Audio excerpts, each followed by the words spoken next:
FIFA controls the world's most popular sport. But behind the World Cup trophies and billion-dollar tournaments lies a history of scandals, corruption allegations, and controversies that shocked the football world. Good morning, guys, and welcome to Flop Files. Billions of us tune in to watch every FIFA World Cup, right? We celebrate our favorite teams, our favorite players, and we live for those unforgettable, magical moments on the pitch. We see the glory, the confetti, and the sheer scale of FIFA's massive global influence. But there's a totally hidden side of the organization that has long protected the sport. Today, we're going to explore the shadows lurking just off the pitch. We're talking everything from systemic bribery and wire fraud to tragic human rights abuses. These are secrets hidden in plain sight, and they fundamentally challenge whether the beautiful game is actually being run fairly at all. Okay, let's dive into this, because the deception really begins with a glaring contradiction right at the heart of football's governing body. On paper, FIFA is registered as a Swiss nonprofit organization. Crazy, right? Its stated mission is to constantly improve the game of football and promote it globally, emphasizing its unifying, educational, cultural, and humanitarian values. But that's just the theory. The commercial reality is that FIFA operates as a ruthless, multi-billion-dollar empire. It holds an absolute monopoly over the rights to the world's most popular sport, and as part of its everyday operations, it aggressively demands massive tax concessions from the very countries hosting its tournaments. It's literally a nonprofit that generates corporate-level wealth, which naturally creates an environment that's completely ripe for exploitation. To understand how things went so wrong, we have to look back at the rise of this empire. The modern era of FIFA really kicked off in 1974, when João Havelange became president. He promised to expand the game globally, particularly in underdeveloped nations. Now, doing that required massive capital, which effectively transformed the sport from amateurism into intense commercial professionalism. By 1982, sports marketing companies like ISL were granted exclusive media rights, which started funneling millions upon millions into the organization. Then, when Sepp Blatter took over in 1998, he put this on steroids. He accelerated the cash flow with the Financial Assistance Program and the Goal Program, distributing massive discretionary funds all over the world.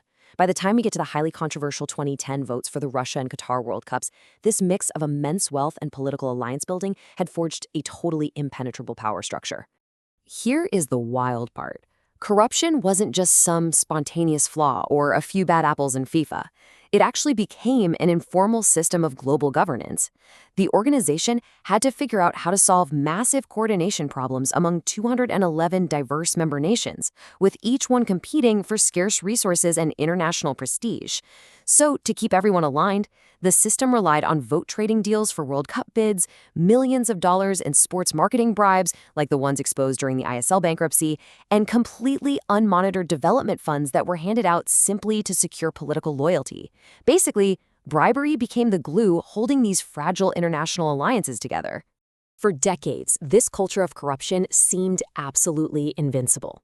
World Cup hosts were selected, TV rights were sold to the highest bidder, and the money just kept flowing. But what the top brass didn't realize was that the FBI had been quietly, slowly, building a massive case against them. U.S. authorities had managed to flip a crucial informant, Chuck Blazer. He was a powerful former U.S. soccer executive and the ultimate FIFA insider. Confronted with hard proof of his own extensive tax crimes, Blazer agreed to cooperate. It gets crazier. During the 2012 Summer Olympics, he actually wore a concealed recording device, secretly taping his meetings with high-ranking FIFA officials. The walls were finally closing in on the empire. And that leads us straight to the dramatic climax. Picture this. It's the morning of May 27, 2015.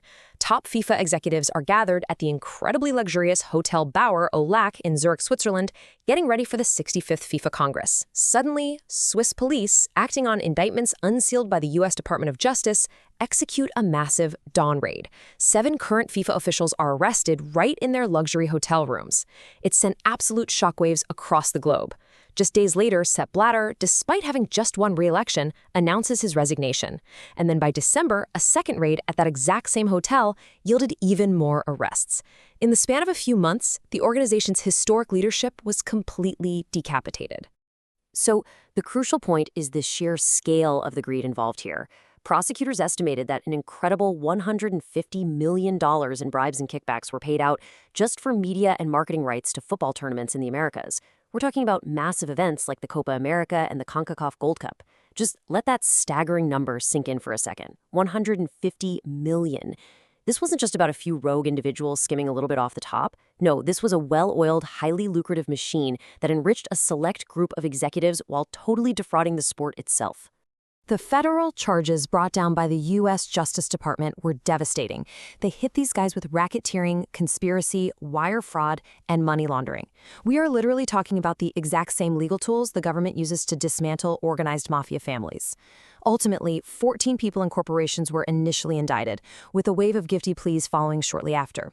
This proved once and for all that behind the whole guise of international sport and goodwill, a massive international criminal enterprise had been operating completely unchecked for over 2 decades.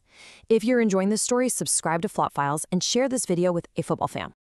But what about the human cost of the beautiful game?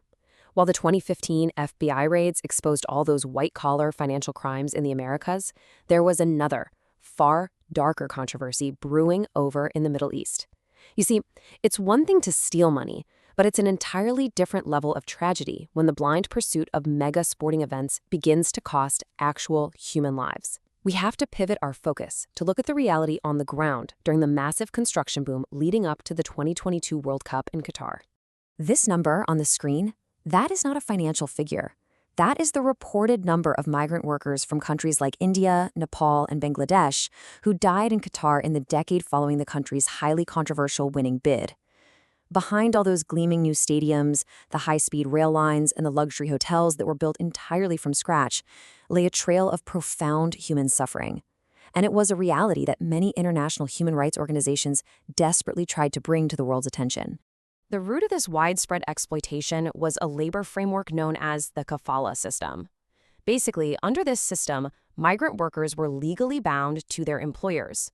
Their sponsors held total control over their immigration status. This meant that workers could not change jobs or even leave the country without their employer's explicit permission. As you could imagine, this created an extreme level of dependency. It led directly to widespread labor abuses, incredibly unsafe working environments, and countless instances of long-term unpaid wages. The workers were, for all intents and purposes, completely trapped.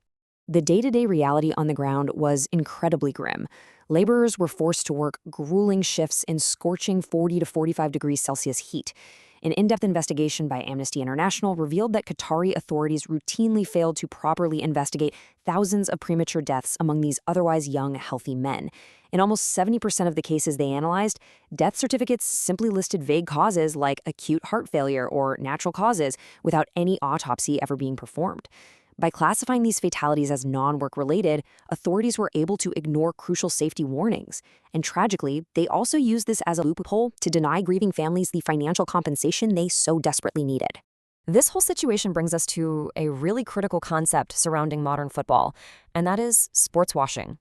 Pundits use this term to describe how host nations leverage the incredible global visibility of mega events like the World Cup to manipulate international narratives.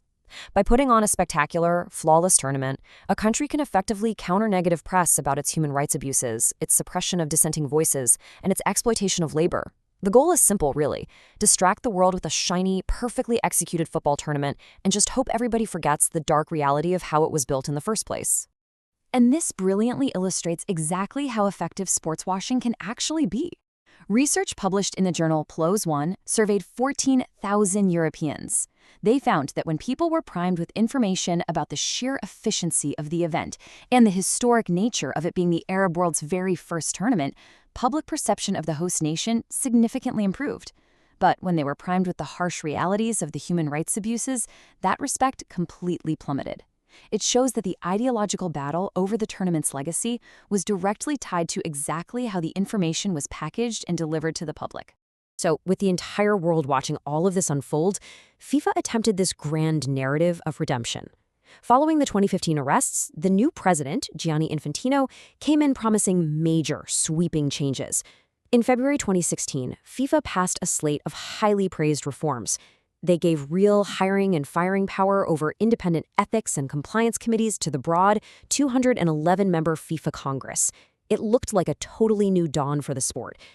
But incredibly, just 3 months later, in May 2016, FIFA quietly reversed this. They handed that exact same power right back to the highly political 37-member FIFA Council. This immediate defanging of the independent watchdogs prompted mass resignations, including the chair of the Audit and Compliance Committee walking the door. When you step back and look at it all, it ultimately comes down to this relentless tug of war, the beautiful game versus the ugly game. On one side, we have the pure, unifying magic of the sport itself, the game that brings billions of people together, transcending borders and cultures all over the globe. But on the other side, we have the systemic corruption, the shady backroom deals, the massive financial scandals, and the terrible human rights abuses that have been orchestrated by the very institution entrusted to protect the sport. FIFA remains the most powerful organization in football, but its history proves that even the biggest institutions can face controversy. The question is, has FIFA truly changed, or are there still secrets hidden behind the world's biggest game? Thanks for watching Flop Files.